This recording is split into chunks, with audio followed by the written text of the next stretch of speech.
second time. I call the member for Lalor. Thank you, Deputy Speaker.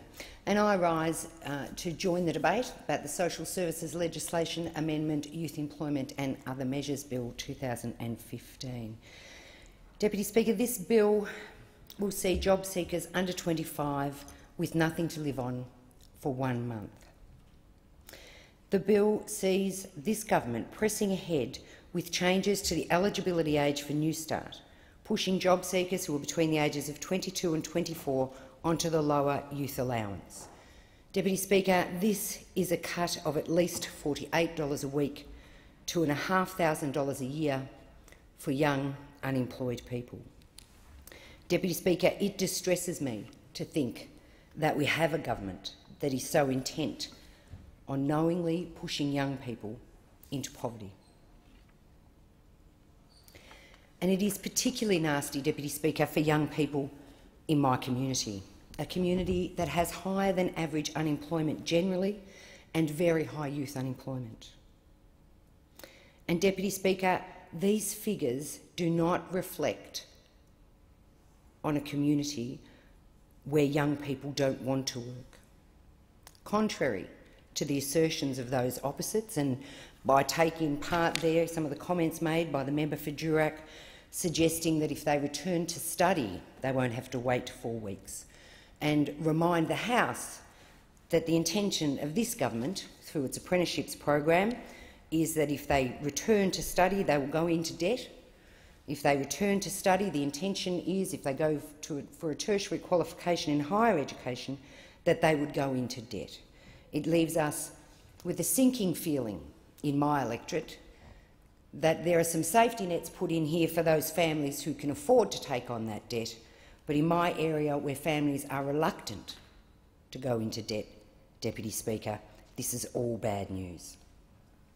I'm reminded of a conversation I had recently in the electorate office with a very, very concerned resident.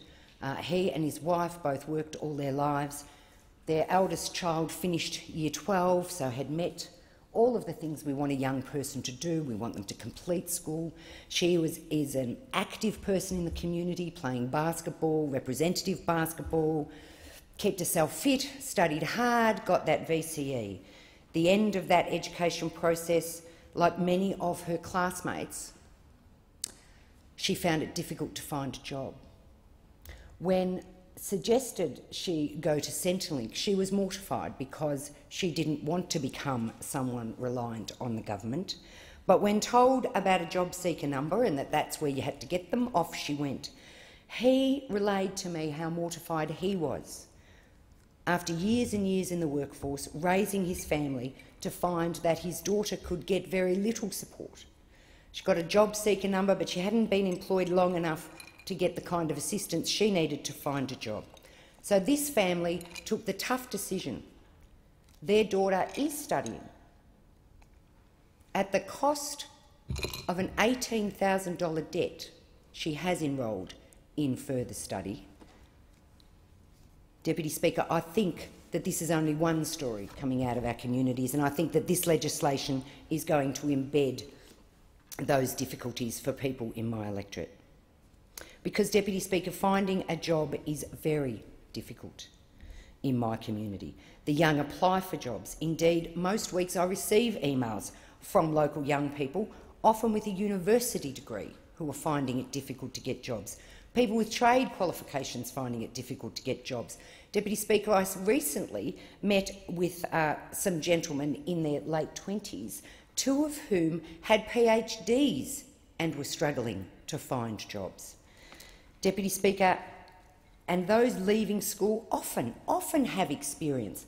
Many of the young people in my electorate have had part-time jobs as they've studied, as they've completed secondary school, often more than one part-time job. But they find very quickly that those part-time jobs don't hold much weight in what is a very tough employment situation that we have locally. Sometimes they come to my office wanting work experience, Deputy Speaker, thinking that volunteering in the office, or that perhaps I could write them a reference to assist them in working together to get a job. Some complain about the quality of the job service providers, as the father of that young lady did. Deputy Speaker, some are simply desperate to secure employment, so you will forgive me in this chamber if I mention how offended I am for the young people in my community when I hear the rhetoric coming from the other side that insinuates, that implies that young people think they want to leave school and go on the dole, that they're waiting for their ideal job. The member for Durack did as much in her contribution that preceded mine, suggesting that in the country kids can't be fussy, implying that somehow in the metropolitan areas they are. I am deeply offended by that kind of rhetoric, Deputy Speaker, on behalf of the young people in my community and their hard-working families, and I want to put that on the record. These are motivated, quality, hard-working young adults that I refer to, not the stereotyped no-hopers sitting around playing video games that those opposite seem to think our electorates are crammed with. Many have a relatively long part-time work history alongside study, as I've mentioned. They are not waiting for their ideal job, as suggested by our Prime Minister. The Abbott government has stated that this legislation will set a clear expectation that young people need to maximise their efforts to obtain work, implying that that is not already the case, implying that it is the fault of young people that this country's employment figures are where they are, implying that somehow they are flawed, that they are not trying hard enough, Deputy Speaker, when I have spent time listening to them, listening to their stories of how many positions they have applied for, assisting them to create CVs, sometimes multiple CVs, Deputy Speaker, because those with higher education qualifications may have a work history of having been employed in an entry-level manual labour. So they have one seeking those positions and one seeking entry-level professional positions and are struggling to get interviews for either because, Deputy Speaker, the jobs are not there. And these are people who live a 45-minute drive, an hour and a half sometimes in peak hour, to the CBD of Melbourne, which of course is our primary employment sector. These are people living in an affordable area, families who have purchased homes in affordable areas, raised their families only to find that now finding employment for the young people is very difficult. And, Deputy Speaker, this rehashed image that may have worked in the 1970s, this view of the old world, recalling demonised, stereotyped pictures of young people sunning themselves in Byron Bay on beaches rather than working. This is misleading, and this government knows it. Being in receipt of government income support already has a range of mutual obligations. The current activity test and other participation requirements are already, indeed, some of the strictest in the OECD, Deputy Speaker.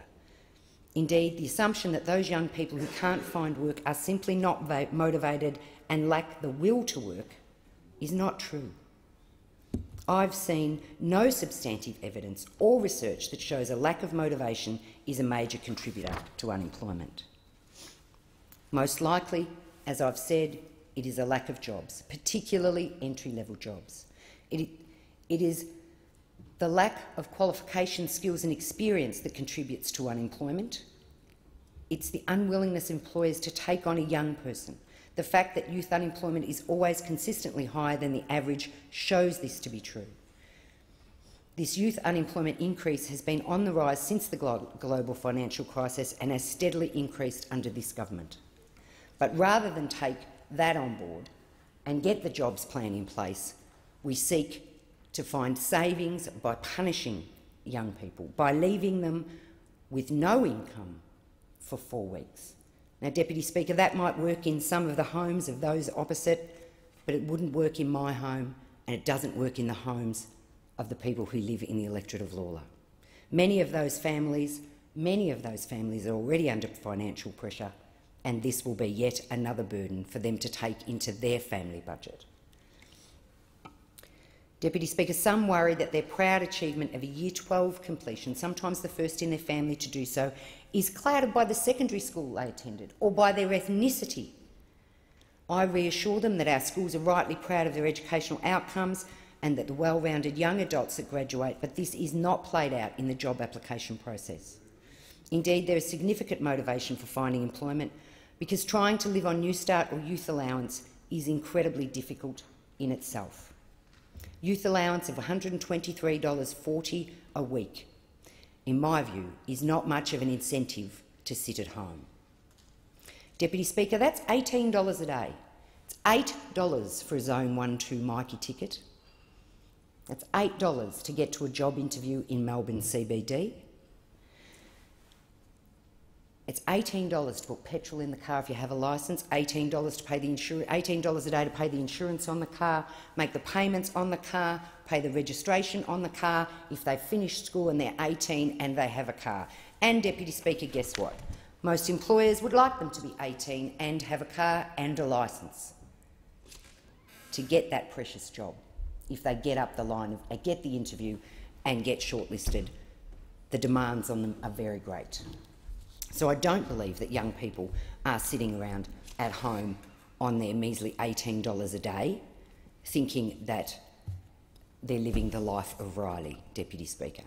It puts enormous pressure on families, and to cut it off for 4 weeks and to leave them with nothing for 4 weeks is a punishment that they don't deserve. As I've said, Deputy Speaker, Lalor is home to hard-working families on modest incomes, families that don't have deep reserves, that do struggle to meet all their bills and payments on time. My community has a high rate of mortgage stress and rental evictions. This will see many, many more young people staying at home for longer and longer lengths of time, Deputy Speaker. Deputy Speaker, the first things I did when I was elected to this place was to bring the service providers together to discuss the housing and homeless issues our community faces. A basic human right is secure living circumstances, and this legislation goes to the core of putting young people in independent living situations at risk, driving young people to the payday lenders, Deputy Speaker, to cover the bills, to make their contribution to the rent if they're sharing a house with other young people. You can see this as it is happening in my electorate, Deputy Speaker. Young things found their first job, set off, put some savings together, found some friends, created a share house, went through, paid the bond. They may have been renting now for 6 or 8 months. One of them loses their job and there'll be no income for 4 weeks. That young person moves home and the rental increase on the other people in that share house increases. We are talking about putting added stresses onto young people, onto their living arrangements, onto their independence, and adding to the eviction pressures in my local community. Deputy Speaker, with no income, where will these young folk find the money for transport to attend the job? To attend the job provider, to attend the interviews, to dress appropriately, to keep connected to the internet, to have a reliable computer. Deputy Speaker, these are very serious things this government intends to do, but the worst of these measures is the signal it sends into the community that somehow our young people are not trying hard enough, that somehow our young people are doing it easy.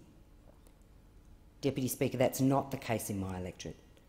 It is not the case, I suspect, across this country. I would agree with the member for Durack in that I don't believe it's the case in the country either. Deputy Speaker, I fear this is just another example of this government seeking to divide our community. It's just another example of this government seeking to find winners and losers, to reward the winners and to punish the losers. And Deputy Speaker, I think about what's happening in the apprenticeship area and it gives me no more comfort at all. I think about the 25,000 apprentices who have sought to take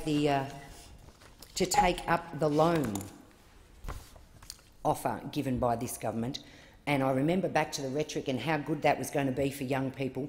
Only 24,000 apprentices have taken up the trade support loan debt scheme, compared to 192,000 Australian apprentices in 2012 and 2013 who got the tools for your trade, Deputy Speaker.